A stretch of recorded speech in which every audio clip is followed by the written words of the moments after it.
Պարոն Խաչատրյան, դուք խոսեցիք կուսակցությունների թափանցիկության մասին բարձրացված խնդրի մասին,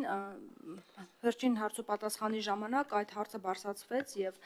մասնավորապես դաշնակցության հետ կապված, որ թափանցիկ չի իրականացվում նվիրատվությունները, մեկ մարդու անուն է նշված, քվեաթերթիկ անգամ երբեմն կուսակցությունները չեն ունենում ընտրությունների ժամանակ եւ Նիկոլ Փաշինյանը ասում է, որ կուսակցությունը պետք է լինի ամենաթափանցիկ գործող համակարգը, ժողովրդավար երկիր ենք եւ պետք է գտնենք մեխանիզմներ, որ համապատասխանեցվեն ժողովրդավարության կանոններին, ընտրություններին չմասնակցելու հարց կարող է նաև առաջանալ, ինչ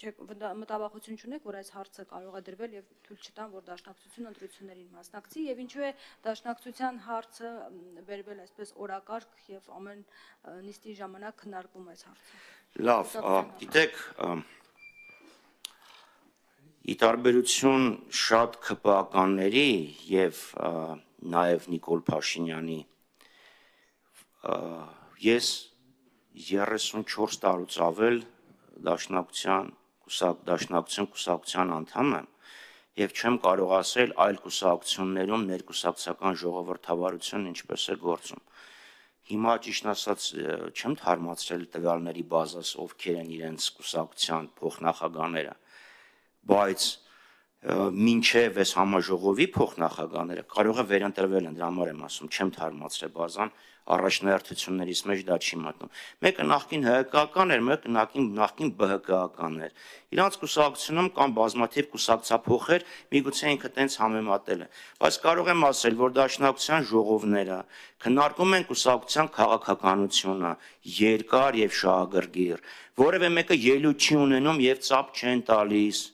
չեն գոռում կեցե։ Լուրջ ժողով է, որը քննարկում է կուսակցության քաղաքականությունը, ընտրում է մարմին եւ հանձնարարում է իրականացնել կուսակցության ընդունած որոշումները։ Բացումը բաց է դրատվամիջոցների համար, նաեւ հրավիրում ենք այլ կուսակցությունների ներկայացուցիչներ։ Դա վերաբերյալ ընդունված որոշումների վերաբերյալ ընդունվում է հայտարարություն եւ հասարակությունը պատշաճ կերպով դրա մասին տեղեկացնում է։ Իսկ եթե դուք անձամբ դուք չէ, եթե քաղաքական ուժ կա, որը որոշումները կայացնում է այլտեղ եւ համագումարը օգտագործում է զուտ շոուի, ծափողջունների, ծնկի գալու դերասանական բարձր վարպետությամբ եւ կեցե գոռալու համար որոշ քաղաքական ուժեր։ Իսկ ֆինանսավորման հետ կապված կուսակցությունը ֆինանսավորվում է օրենքով չարգելված միջոցներից, մասնավորապես անդամավճարներից։ Իսկ ընտրություններին որպեսզի չթույլատրեն մասնակցեք, բայց իմ հարցի պատասխանը չի տրվել։ Ներողություն, ես հարցի շարունակություն Երմենը ավելի ընդհանրական ամեն ինչ արվում է կուսակցությունները վերահսկելի դարձնելու համար, իսկ ոչ իրենց համար ոչ ախորժելի կուսակցություններին, ումից վտանգ են տեսնում ընտրություններին թույլ չտալու համար, ինչպես դա արվեց 95 թվականի հուլիսին, եւ կուսակցությունները արգելելու համար։ Ֆակտոր խնդրում եմ կարճ։ Պարոն Խաչատրյան, ճիշտ են տեղեկությունները, որ Քոչարյանը Մոսկվայում Կիրիենկոին է հանդիպել եւ ընտրությունների հետ կապված քննարկում են ունեցել, նման տեղեկություն հրապարակն է հայտնում